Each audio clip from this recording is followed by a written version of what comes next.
Welcome to 28 Days and Beyond. History, our heritage, and our culture. I'm Amari. This month, welcome. Hey, AJ. What's going on? How you doing? I'm doing well. Excited about today's topic. Tell us why. Tell us why. Well, today we're talking about hair, and as a Black woman, that is a subject matter that is near and dear to my heart. Recently, the Crown Act has been a big topic of discussion where we actually had to get a law created for folks to not be able to discriminate against us for the way our hair grows out of our head, which is insane. But Yeah. I'm glad we're having the conversation on a much larger scale and that changes are finally being made. So I'm excited. Yo.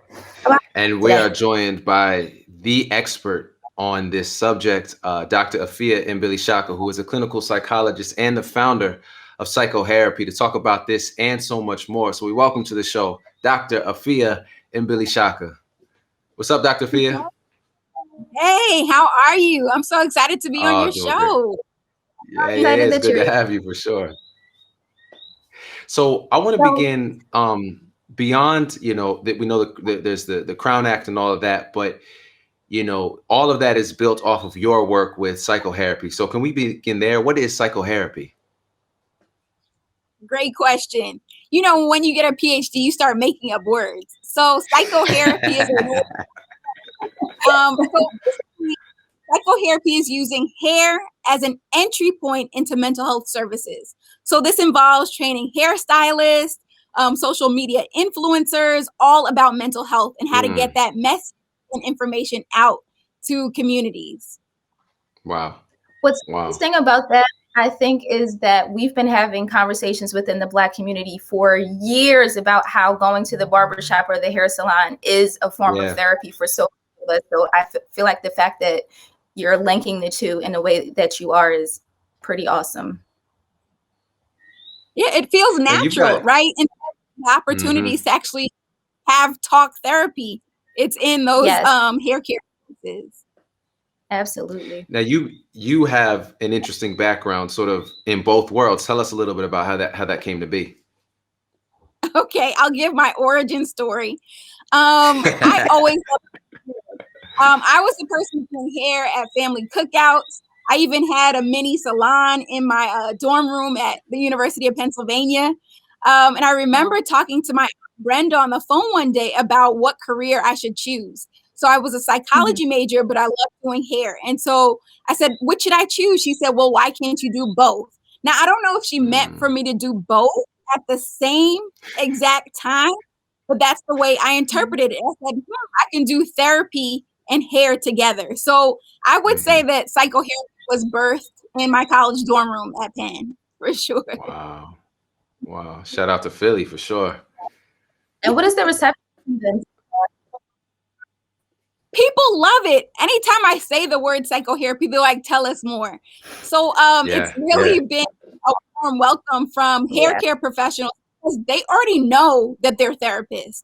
Now, just to get the stamp of approval from an actual therapist has been, I guess, the next step. Now, you blending these worlds of your love for hair, your love for psychology, all, of course, rooted in a love for African people, has really brought a lot of attention to you, even to the point where, you've been called to testify with regards to the Crown Act. Yes, it's interesting because when they were looking for someone to speak about the psychological impact of hair discrimination, I pretty much was the only person who could speak to that. Years ago, when I was doing this research, people didn't take it seriously, but it really is a science. So I have had the opportunity to be a subject matter expert for the Crown Act. I've testified in about 5 states now. It hasn't been approved time, so there's variations in terms of how people even respond to the law that's supposed to protect Black people in their hair. Wow. That's insane. So what are some of the steps that we can look forward to as far as moving forward and keeping these conversations going about psychotherapy and even the Crown Act and kind of connecting those two worlds? Okay, great question. I think there needs to be a general hair education that people have in terms of what hair discrimination is and how we can actually heal through our hair. And I think it can really start with childhood, right? Because this is a time in our lives where we begin to understand aesthetics and aesthetic trauma. And so to have these school-based conversations, or I do a lot of research around parent-child hair combing, and work with a scholar at Tulane, Dr. Marva Lewis.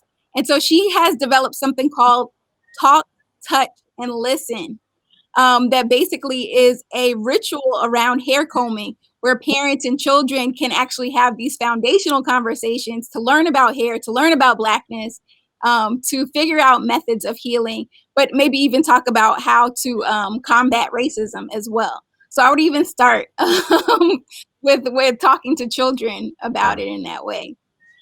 Yeah. Now, you said so that would be one way to sort of prepare people through hair, right, for the world. One of the things that you mentioned in terms of your testimony at the for the Crown Act was repairing or at least speaking to the psychological damage of hair discrimination. What are some of the sort of healing practices or modalities that would be useful for African people? All right. Well, I was just referencing, right? Talk, touch, and listen. But Yeah. I think that there's a big opportunity for storytelling, that during that hair combing time that we learn the victorious stories of our ancestors. I see. And this is not just between parent and child, but even thinking about that community space of barbershops and hair salons to consume Black media and consciousness. My husband and I used to connect with a barbershop in Virginia called, it's called Hands in Motion, but we had something called Shop Talk Live, where every other Saturday we would come together as a community with different topics. He would present, I would present. We got not leaders, but scholars and activists to come to the barbershop space to share and actually have authentic engagement. So it just makes me think about that utilizing that space. Because I don't know about you all, but it was a big controversy when the salons and barbershops closed due to COVID. People were like really upset and desperate. Really put out how much we need that space. And so to do it safely again, and to create virtual platforms that can still get that barbershop hair salon energy, maybe while we do our own hair, but to really think about how to build community and conversation. I hope I'm answering the question. I just got excited talking about it. Definitely are. No. I mean, well, we're excited to talk about it as well. This is such a, like you said, when people hear the name, they automatically say we want to know more. I mean, in and of itself, it immediately captures the imagination. People can draw their personal experiences to it. You know what I'm saying? Like everybody, every Black person could connect to that. So we just want to hear you speak about all of this because we got so much to learn. Absolutely. And the thing is, I think in having these conversations and continuing to have these conversations, we get to move towards healing. And so many of us have trauma that's connected to us being our authentic selves. So having those safe spaces where we can talk about things openly leads to us being able to heal as a collective. So I think it's incredible what you're doing, the work that you're doing. So thank you very, very much. Yeah. Thank you. So where can people reach out to you? They want to know, what Dr. Afiya is up to, where they can learn more about psychotherapy and so much more. So how can people reach you? All right. Well, I am an Instagram user, so I can be followed Dr. Afiya at Dr_AFIYA or at psychotherapy, and our website, psychotherapy.org, where we post lots of free community events, but also list how you can get trained in psychotherapy. Anybody can be trained in it. Of course, we're primarily focusing on hair care professionals, but parents and scholars and media folks can all benefit from learning more about our hair. Absolutely. Well, Dr. Afiya, thank you so much for joining us and Yeah. giving your wealth of knowledge and your love for our people. Thank you. Thank you. This has been another episode of 28 Days and Beyond. Our heritage and our culture. We will see you next time.